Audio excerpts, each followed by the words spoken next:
Почитувани граѓани, почитувани медиуми, рекетот и изнудата стана опис на работно место и занает во редовите на оваа влада предводена од СДСМ. Изминативе 2 години, откако СДСМ предводи власта, ние јавно говоревме за секој еден криминал и криминален тендер во РЕК Битола. Излегувавме со докази за истите сериозни криминали кои што ги правеле раководството на СДСМ.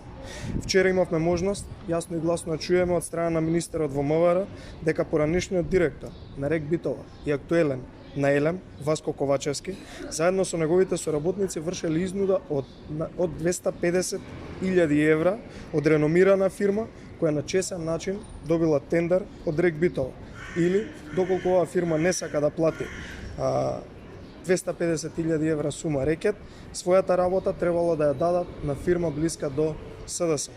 Фирмата која што требало да ја добие работата, односно Васко Ковачевски ја понудил, претпоставувате која е, тоа е онаа фирма СВ Инвест преку која што возеа камионите на Вице Заев.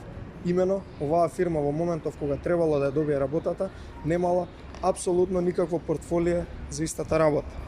Доколку имаше правна држава, овој случај ќе се најдеше во обвинителството уште пред 2 години, но Вилма Русковска, незиното обвинителство го штитеше криминалот на фамилијата Заев. Најинтересното што можевме го чуеме вчера е дека целиот случај, доказите кои се предадени во обвинителството е подпишан и од кадарот на СДСМ во организиран криминал, а поранешен директор на Бирото за јавна безбедност Лазе Велковски.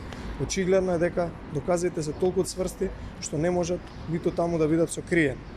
Секој еден случај за кој сме говореле во јавност се покажа дека е сериозен криминал, а наспроти тоа русковско обвинителството не отвори ниту еден случај, бидејќи го штити криминалот на фамилијата Заев.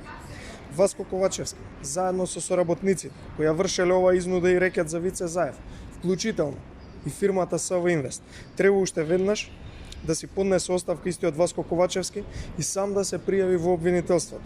Замислете колку вакви фирми кои што на чесен начин работеле имаат изрекетирано и уништено фамилијата Заеви заедно со нивните потрчковци како Васко Ковачевски и онаа сателит фирма СВ Инвест. Почитувани на криминалот во Република Македонија мора и ќе му дојде крајот. Крајот ќе му дојде кога оваа криминална и неспособна влада, предводена од СДСМ, ќе падне од власт на 15 јули и веднаш потоа ќе одговара за сиот криминал и ќе се најде задрешен. Благодарам.